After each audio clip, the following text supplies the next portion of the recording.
यह episode TBT Wellcome Trust India alliance के समर्थन से तैयार किया गया है।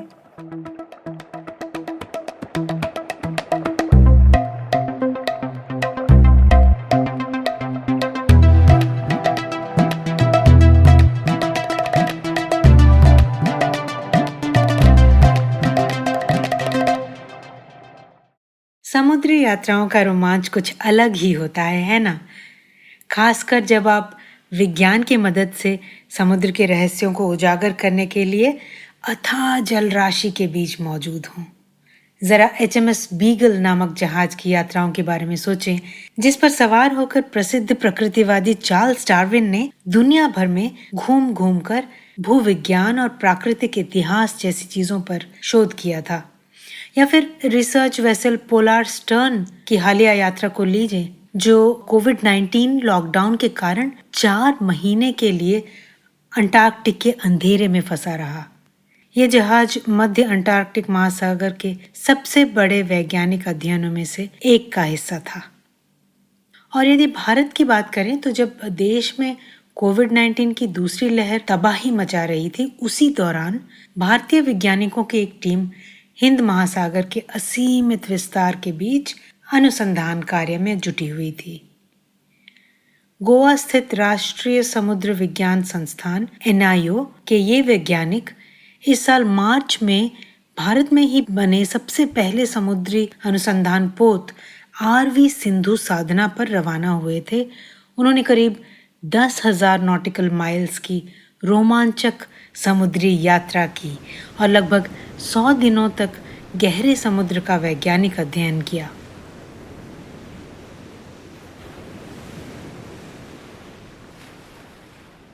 नेचर इंडिया पॉडकास्ट की इस कड़ी में हम उन विषयों पर विचार करेंगे जो कि भारत और दुनिया भर के समुद्र वैज्ञानिकों के नवीनतम अनुसंधानों के केंद्र में हैं। इस तरह के समुद्री अभियानों में हमें हिंद महासागर की जीनोमिक विविधता के बारे में क्या जानकारी मिल सकती है? हिंद महासागर में किस तरह के सूक्ष्म तत्वों की मौजूदगी है और उनसे इसकी बायोकेमिस्ट्री के बारे में कुछ जानने को मिल सकता है क्या? मैं हूं आपकी होस्ट शुभ्रा प्रियदर्शनी और इस कार्यक्रम में आगे हम ऐसे ही कुछ सवालों के जवाब जानने की कोशिश करेंगे। मेरा नाम छाया यादव है और मैं राष्ट्रीय समुद्र विज्ञान संस्थान में पीएचडी स्टूडेंट हूँ। क्रूज अभियान कंडक्ट किया गया था, उसका नाम ट्रेस बायोम है, जिसमें हम 23 साइंटिस्ट ने भाग लिया था, जो अलग अलग फील्ड के एक्सपर्टीज साथ में मिलके। तो ये क्रूज एनआईओ के लिए भी इम्पोर्टेंट इसलिए था क्योंकि ये सबसे लंबा, हम लोग 3 महीने का क्रूज गए थे और इसमें हमने बहुत बड़ा एरिया कवर किया है। जैसे हमने बे ऑफ बंगाल, अरेबियन सी और इक्वेटोरियल और सब ट्रॉपिकल 30 डिग्री साउथ तक हमने एक्सप्लोर करने के लिए कोशिश किया है। हमारी टीम का ऑब्जेक्टिव था कि हमें हिंद महासागर में हो रहे फिजिकल, केमिकल और बायोलॉजिकल प्रोसेसेस को और गहराई से समझना है और कैसे बढ़ता प्रदूषण, जलवायु परिवर्तन और न्यूट्रिएंट्स की उपलब्धता हमारे समुद्री प्रणाली पे प्रभाव करते हैं। हिंद महासागर को ठीक से जानने के लिए इस तरह के समुद्री अनुसंधान अभियान बहुत आवश्यक हैं। हिंद महासागर दुनिया का तीसरा सबसे बड़ा महासागर है और ये कई मायनों में अनूठा है। लेकिन आपको ये जानकर आश्चर्य हो सकता है कि हम हिंद महासागर में जारी प्रक्रियाओं के मुकाबले चंद्रमा की सतह के बारे में कहीं अधिक जानते हैं। छाया इस बारे में बताती हैं। हिंद महासागर में शोध करना इम्पोर्टेंट इसलिए है क्योंकि जब से ओशियन में एक्सप्लोरेशन शुरू हुआ है, मोस्टली वेस्टर्न कंट्रीज ने शुरू किया है और वहाँ पे बहुत स्टडीज हो चुकी हैं और इंडियन ओशियन में अभी कंपैरेटिवली बहुत कम स्टडी हुआ है। मतलब बहुत सारे रीजन्स हैं जो कि अभी भी अनएक्सप्लोर्ड हैं। और दूसरी सबसे इम्पोर्टेंट बात ये है कि इंडियन ओशियन हमारा बाकी के महासागरों से बहुत डिफरेंट है, क्योंकि बाकी के महासागर नॉर्थ से साउथ तक खुले हुए हैं, जैसे हमारा अटलांटिक ओशन हो गया या फिर पैसिफिक ओशन हो गया। लेकिन इंडियन ओशियन नॉर्थ साइड से लैंडमास से घिरा हुआ है और जो भी एक्टिविटीज हैं, जैसे ह्यूमन एक्टिविटीज हैं और नेचुरल एक्टिविटीज भी जो कॉन्टिनेंट के हैं, वो हमारे ओशन को बहुत इफेक्ट करते हैं। और ये एक हमें बहुत अच्छा अपॉर्चुनिटी देता है कि नेचुरल लेबोरेटरी जैसा है, जिसको हम बहुत सारे टाइप के फिनोमेना पढ़ सकते हैं। इसलिए ये बहुत यूनिक है हिंद महासागर, और इसको पढ़ना बहुत ज़रूरी है। इंपीरियल कॉलेज लंदन के समुद्र विज्ञानी यीव प्लैंशरल भी इस बात से सहमत हैं। Many billion people live around the Indian Ocean. Hind महासागर के इर्द गिर्द अरबों लोग रहते हैं, लेकिन यदि समुद्र विज्ञान की बात करें तो इस महासागर के अध्ययन के लिए हमारे पास सबसे कम क्षमताएं हैं।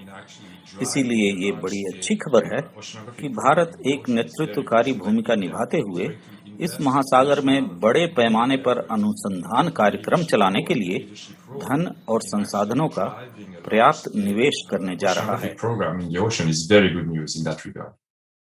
मेरा रोल इस एक्सपेडिशन में था कि मैं फाइटोप्लैंक्टन, जो कि एक शैवाल है, एल्गे है, उसका अध्ययन करता हूँ। अगर आपको एक मैं उदाहरण देके समझाऊं कि जैसे हमारे स्थलीय परितंत्र में, टेरेस्ट्रियल इकोसिस्टम में जैसे पेड़ पौधे होते हैं जो हमारे लिए प्राइमरी प्रोड्यूसर्स हैं, ये जीव, ये जो फाइटोप्लैंक्टन है, ये भी जलीय परिस्थितिकी तंत्र के बहुत ही सरल जलीय जीव हैं। ये एक कोशिकीय होते हैं और किसी भी तरह के जो परिवर्तन होता है आपके अजैविक घटक में, तो ये बहुत ही स्पष्ट रूप से उसके लिए वो रिस्पॉन्स करते हैं। ये हैं प्रणॉय पॉल, जो एनआईओ में सीनियर रिसर्च फेलो हैं। वे बता रहे थे कि समुद्र में सूक्ष्म पौधों या फाइटोप्लैंक्टन की विविधता का अध्ययन इतना महत्वपूर्ण क्यों है। फाइटोप्लैंक्टन क्यों महत्वपूर्ण है कि ये जो है प्राथमिक उत्पादक होते हैं, प्राइमरी प्रोड्यूसर्स। हमारे जो समुद्री परितंत्र है, मरीन इकोसिस्टम है, ये उनमें सबसे प्रथम पोषक स्तर, जिसको ट्रॉफिक लेवल कहते हैं, प्राइमरी ट्रॉफिक लेवल पे आते हैं। इन्हीं से ये प्रकाश संश्लेषण के माध्यम से, फोटोसिंथेसिस के माध्यम से अपने भोजन का निर्माण करते हैं, और फिर ये खुद उससे बड़े जो जीव हैं, जो जू प्लैंक्टन है, जो मछलियां हैं, फिश हैं, वो इन पे निर्भर करती है, वो इनको खाते हैं। जो समुद्रिक परितंत्र है, ये उसका बेस है, आधार है। दो आयाम है। पहले तो ये जानना जरूरी है कि पूरा परितंत्र कैसे काम कर रहा है, और दूसरा ये है कि अगर उस परितंत्र में किसी भी तरह के परिवर्तन होंगे, मानव निर्मित हो या जैविक हो या अजैविक हो, वो किस तरह से उस परितंत्र को अस्त व्यस्त कर सकते हैं। प्रणॉय ने अभी जो बताया, उसके अलावा भी आरवी सिंधु साधना पर कई अध्ययन किए गए। लेड आइसोटोप के हमने कॉन्सेंट्रेशन अभी एनालाइज किए हैं लैब में, और हमें बहुत अच्छा रिजल्ट्स मिला है कि हमें हाई कॉन्सेंट्रेशन इंडियन ओशन में लेड कॉन्सेंट्रेशन के मिले हैं। लेड का जो बेसिकली सोर्स क्या होता है, कोल कंबस्टन हो गया, स्मेल्टिंग हो गया, लेड पेंट है, गैसोलीन है, ये सब। तो जब लेड कॉन्सेंट्रेशन पढ़ना शुरू किया गया तो कंट्रीज ने जो उसके सोर्सेज थे उसको बैन करना शुरू किया, और उस बैन का असर ये हुआ है कि जैसे जो वेस्टर्न कंट्रीज है, नॉर्थ अमेरिकन कंट्रीज सब और यूरोपियन कंट्रीज, उन्होंने जैसे लेडेड गैसोलीन को बैन कर दिया। तो अब हम देख रहे हैं कि 20-30 सालों में बहुत ही ड्रास्टिकली जो उनके सरफेस कॉन्सेंट्रेशन है वो कम हो गए हैं, और जो हाई कॉन्सेंट्रेशन है वो सब सरफेस में जा चुका है। इसका मतलब हमें ये समझ में आ रहा है कि इन सालों में जो कॉन्सेंट्रेशन था वो पानी से नीचे जा रहा है, और अब उनका जो बैन लगा है लेडेड गैसोलीन में, उससे जो लेड का कॉन्सेंट्रेशन है वो काफी कम हो गया है। हिंद महासागर क्योंकि बहुत सारे विकसित और औद्योगिक देशों से घिरा हुआ है, तो अभी भी हम कोल यूज करते हैं एनर्जी प्रोडक्शन के लिए। और अभी भी क्योंकि अभी बैन तो लगा है लेडेड गैसोलीन में, लेकिन फिर भी उतना स्ट्रिक्टली बैन नहीं लगा है शायद। तो अभी भी हमारे हिंद महासागर में कॉन्सेंट्रेशन फिलहाल सबसे ज्यादा हाई कॉन्सेंट्रेशन है लेड का। तो इससे हमें ये पता लग रहा है कि हमें अपने ऊपर कितना काम करने की जरूरत है, और फिर पोल्यूशन अगर हो रहा है तो हम लेड आइसोटोप की मदद से ये भी पता लगा सकते हैं कि उसके सोर्सेज कहाँ से आ रहे हैं। आखिर प्रणॉय और छाया और अन्य वैज्ञानिकों ने समुद्र से इन नमूनों को कैसे एकत्रित किया होगा? ये कोई आसान काम नहीं है।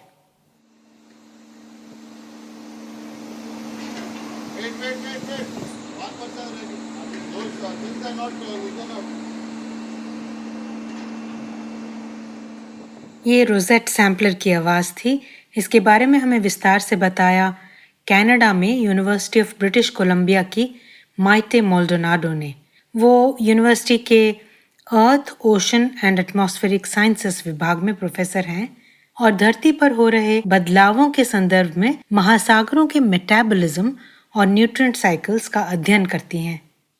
जैसे अगर 4000 मीटर नीचे से पानी का सैंपल लेना हो तो हम रोजेट नामक यंत्र का उपयोग करते हैं। इसमें एक बड़े फ्रेम में 24 तक बोतलें जुड़ी होती हैं। पहले इसे नीचे उतारा जाता है और फिर जब फ्रेम ऊपर आ रहा होता है, आप ट्रिगर की मदद से उन बोतलों में से प्रत्येक को एक निश्चित गहराई पर खोलते और बंद करते हैं ताकि 4000 मीटर नीचे तक के पानी के नमूने इकट्ठा हो सकें। इस तरह आप रोजेट से नमूने जुटाने के काम की कल्पना कर सकती हैं। महासागर में इस तरीके से एक जगह सैंपल इकट्ठा करने में ही 4.5 घंटे तक लग जाते हैं। गहराई का आयाम जुड़ा होने के कारण महासागर से नमूने जुटाना कोई आसान काम नहीं है। एनआईओ की टीम ने अपने समुद्री अभियान के दौरान इस प्रक्रिया को बार बार दोहराया। भारतीय अभियान का एक और प्रमुख उद्देश्य था समुद्र में सूक्ष्म मात्रा में मौजूद खनिज तत्वों या ट्रेस एलिमेंट्स को मापना। ट्रेस मेटल्स होते हैं जो पोषक तत्व होते हैं पानी में घुले हुए, उनका इन जीवों के साथ कैसा तालमेल है, कैसा इंटरैक्शन है, वो भी इस एक्सपेडिशन का एक बहुत ही बड़ा मुद्दा था। ये ट्रेस एलिमेंट्स महाद्वीपों के जल प्रवाह या वायुमंडल के रास्ते महासागरों तक पहुंचते हैं। जैसा कि नाम से जाहिर है, समुद्री जल में उनकी मौजूदगी बहुत ही कम मात्रा में होती है। लाखों लाख टन समुद्री जल में कोई 10 से 200 ग्राम के बीच। लेकिन जैसा कि माइटे मोल्डोनाडो बता रही हैं, मात्रा की तुलना में महासागरीय बायोकेमिस्ट्री पर इनका प्रभाव कहीं बड़ा होता है। उदाहरण के लिए आप मैंगनीज की किसी छोटी चट्टान के बारे में यही कहेंगी कि वो धातु है। आप शायद उसे खनिज चट्टान मात्र माने, लेकिन वास्तव में ऐसे जीव भी हैं जिनकी जिंदगी मैंगनीज के ऑक्सीकरण के सहारे चलती है और इस प्रक्रिया में मैंगनीज के छोटे छोटे पिंड बनते हैं। इसी तरह माइक्रोप्लास्टिक का उदाहरण है। हो सकता है आप माइक्रोप्लास्टिक को मात्र तकनीकी दृष्टि से देखें, यानी एक ऐसा पदार्थ जो कि हमेशा के लिए समुद्र में मौजूद रहेगा। लेकिन हमें अब समुद्र में ऐसे जीवों की जानकारी है जो कि कार्बन स्रोत के रूप में माइक्रोप्लास्टिक के उपयोग की क्षमता रखते हैं। वे माइक्रोप्लास्टिक को अपघटित कर सकते हैं।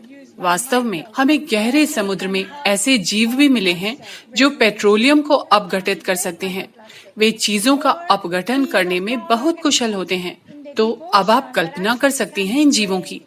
मैं समझती हूँ इन अजूबे जीवों के पास हमारी कई समस्याओं का समाधान हो सकता है। कितना अच्छा हो यदि हमारे पास माइक्रोप्लास्टिक को अच्छी तरह अपघटित करने वाले जीव हों।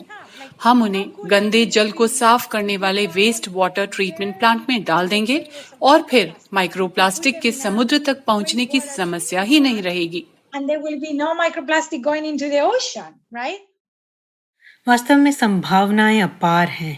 तभी तो इस तरह के समुद्री अनुसंधान अभियान इतने महत्वपूर्ण होते हैं। भारतीय अभियान पूरा होने के लगभग 4 महीने बाद आज भी वैज्ञानिक जुटाए गए सैंपल्स के अध्ययन और रासायनिक विश्लेषण यानी केमिकल एनालिसिस में जुटे हुए हैं। इस बार हमने क्या किया, हमने सैंपल्स तो लाए ही, उसके अलावा भी हमारे पास एक लाइव फ्लूइड इमेजिनिंग सिस्टम है। वो एक तरह से माइक्रोस्कोप है जो कि फोटोज लेके इन जीवों का संरक्षित कर देता है, वो सेव कर देता है।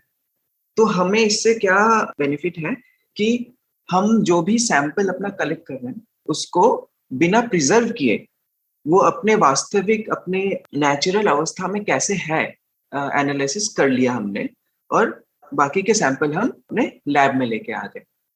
वो जिन परिणामों का अनुमान लगा रहे हैं वो जीनोमिक्स या प्रोटियोमिक्स के संबंध में हमारे मौजूदा नजरिए को बदल कर रख सकते हैं। निश्चय ही इस बारे में सोचने मात्र से उन्हें एक रोमांच का एहसास होता होगा।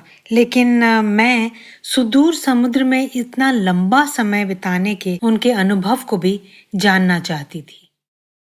एक परिवार की तरह बन गए थे सारे साइंटिस्ट और हमारे टेक्निकल स्टाफ और हम जितने भी पीएचडी स्टूडेंट थे। काम तो बहुत होता था हालांकि, लेकिन क्या होता था कि कभी-कभी हमें काम के बीच में भी हमें थोड़ा-सा रिलैक्सेशन का समय मिलता था। हमारे शिप में एक छोटा-सा जिम है, जो कि बहुत ही अच्छा है। हम थोड़ा समय जिम में भी व्यतीत कर लेते थे। एक छोटा-सा टेबल टेनिस बोर्ड है, वहाँ पे जाके हम थोड़ा टेबल टेनिस भी खेल लेते थे। और फिर शाम का समय जो होता था, अगर हमें काम नहीं होता था, तो वो बहुत ही मेमोरेबल है, क्योंकि हम सब डेक पे बैठ के हम सनसेट का मज़ा लेते थे। सुनकर यही लगता है कि सचमुच में ये एक बॉन्डिंग एक्सपीरियंस रहा होगा। एक और जहाँ टीम के सदस्यों को एक दूसरे को बेहतर तरीके से जानने का अवसर मिला होगा, वहीं वे विभिन्न चुनौतियों का मिलकर सामना करने के अनुभव से भी गुजरे होंगे। मैंने छाया से अभियान के इस पहलू के बारे में जानना चाहा। ऊपर से हम लोग क्योंकि कोविड के सेकेंड वेव जब हिट किया था उस टाइम हम समुंदर में थे, कहीं लैंड, जैसे हम मॉरिशस पहुंचे थे रिफ्यूलिंग के लिए, तो हमें लैंड तो दिख रहा था लेकिन हम उतर नहीं सकते थे क्योंकि वहां पे लॉकडाउन लगा हुआ था। तो वो बहुत ही चैलेंजिंग था। कोविड-19 की दूसरी लहर के दौरान घर से दूर रहना निश्चय ही निरंतर चिंता का विषय रहा होगा। लेकिन खराब मौसम जैसे तात्कालिक समस्याएं उन्हें किस तरह प्रभावित करती थी? तो जब हम यहाँ से विशाखापट्टनम से निकले और साउथ गए, तो फिर तब तक सब ठीक लग रहा था मुझे, लेकिन जैसे हम इक्वेटर के पास गए, इक्वेटर पे बहुत बारिश हो रहा था और एकदम धूप नहीं निकल रही थी और सी रफ होता जा रहा था। तब मतलब हमें थोड़ा ऐसे लगा कि ये तो मुश्किल है। तब भी हम लोगों ने पूरा मेहनत किया और सैंपलिंग हमने किया है अपना, जो भी हमारा टारगेट था। जब भी सैंपलिंग स्टेशन आए, सुबह आए, शाम में आए, हम लोग लग जाते थे अपना water sample, sediment sample, biological sample सब कलेक्ट करते थे। तो उसमें जैसे 24 आवर्स हो गया या 36 आवर्स तक अगर स्टेशन पे रुके हुए हैं, ऑपरेशंस चल रहे हैं, तो लगातार काम करते रहते थे। अभी रफ होता था तो बहुत शिप हिलता है और उसमें अगर सी सिकनेस का प्रॉब्लम है तो लोग उल्टियाँ भी करते थे, लेकिन फिर उसके बाद फिर से नॉर्मल जैसे ठीक होगा सब काम पे लग जाते थे। Obviously it is challenging but it is exciting at the same time. कुल मिलाकर रोमांचक अनुभव, लेकिन इस बात से इनकार नहीं किया जा सकता है कि उनके लिए महासागर विज्ञान के क्षेत्र में रिसर्च की सीमाओं के विस्तार का एक बहुत बड़ा अवसर था। मेरा मानना है कि हमें साइंस करना ज़रूरी है और जब तक हम लेके नहीं निकलेंगे अपना शिप और नहीं सैंपलिंग करेंगे, तब तक तो हमें नहीं पता चलेगा ना। तो इट इज़ एक्सट्रीमली इम्पोर्टेंट कि हम करें सैंपलिंग और करें साइंस। इस तरह के रिसर्च का ये बिल्कुल सही समय है। विकासशील देश होने के नाते भारत अभी भी जीवाश्म ईंधन यानी फॉसिल फ्यूल्स पर निर्भर है। दूसरी ओर समुद्र में मानव जनित गाद और प्रदूषण का स्तर तेजी से बढ़ रहा है और हम जानते हैं कि हिंद महासागर सबसे तेजी से गर्म हो रहा महासागर है। यदि हम इसकी प्रक्रियाओं को, इसमें आ रहे बदलावों को ठीक से समझ सकें तो आने वाली पीढ़ियां महासागरों और अपनी धरती की रक्षा करने के लिए बेहतर स्थिति में होंगी। मैं हूं शुभ्रा प्रियदर्शनी और ये है नेचर इंडिया पॉडकास्ट। अगर आपको ये एपिसोड पसंद आया हो तो कृपया इसे अपने दोस्तों के साथ साझा करें और हिंदी और अंग्रेजी में नए एपिसोड्स के लिए सुनते रहें नेचर इंडिया पॉडकास्ट। इस एपिसोड के समर्थन के लिए DBT Wellcome Trust India alliance को धन्यवाद।